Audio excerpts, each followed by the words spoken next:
그래, 그럼 큐티의 국회의원 여러분들을 환영하고 축복합니다. 사랑하는 친구들, 여러분들은 혹시 지식과 지혜의 차이를 알고 있나요?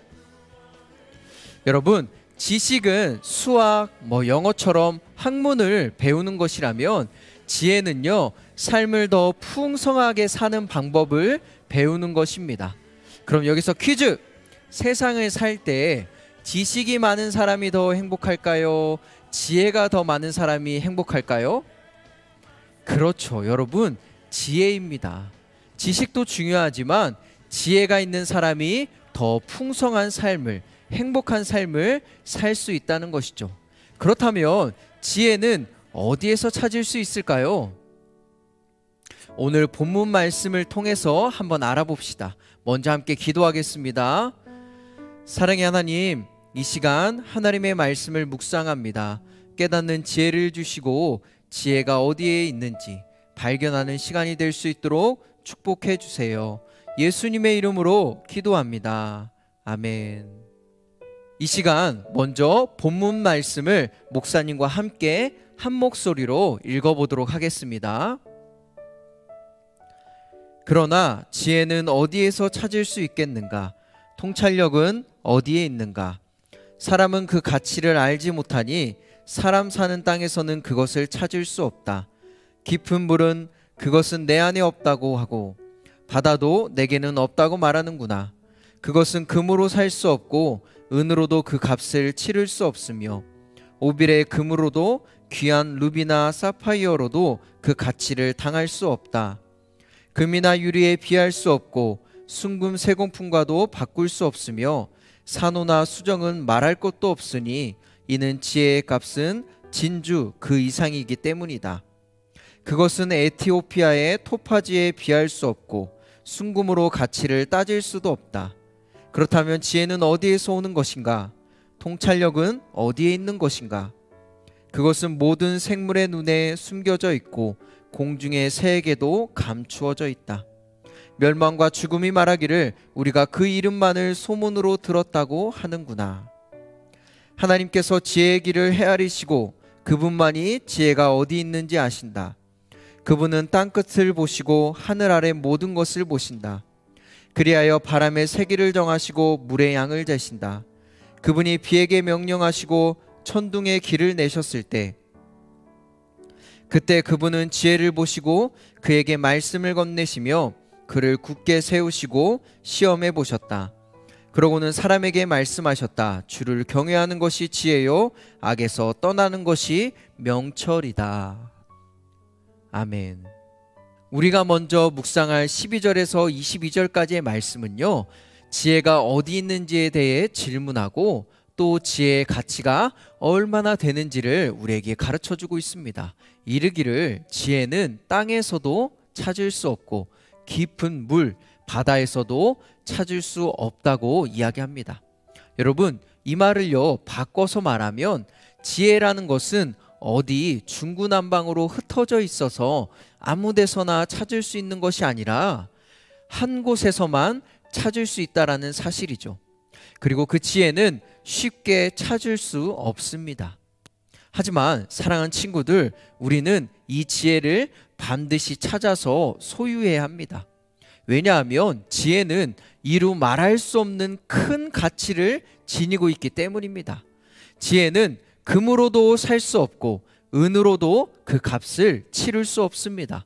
심지어는 오빌의 금으로도 귀한 루비나 사파이어도 그 가치를 이길 수 없다라고 이야기하고 있죠.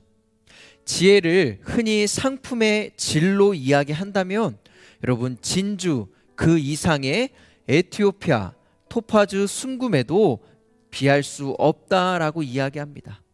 욥은 지금 무슨 말을 하고 있는 것입니까? 지혜에 대해 이야기하면서 어떤 말을 하고 싶었던 것일까요?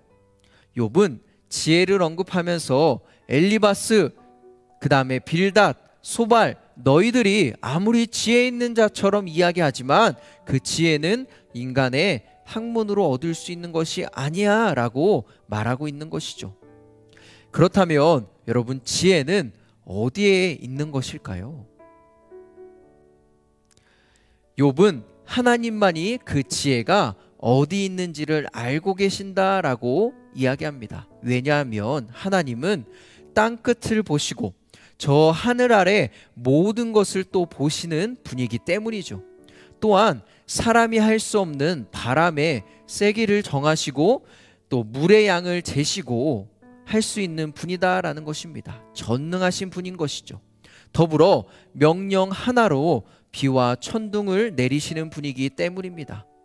이때 놀라운 것은요, 하나님이 지혜를 보고 그에게 말씀을 건네시고 그를 굳게 세우시고 시험해 보셨다라고 하지요.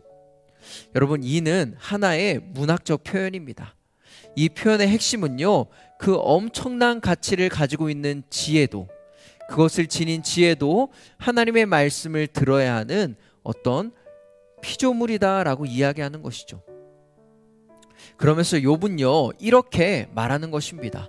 주를 경외하는 것이 지혜요, 악에서 떠나는 것이 명철이다. 와, 드디어 지혜가 어디서 나오는지를 찾았습니다. 여러분, 지혜는요, 하나님에게서 나옵니다. 다시 말하면 하나님을 경외하는 것이 바로 지혜입니다. 경외라는 말은요, 하나님을요 존중한다라는 것입니다.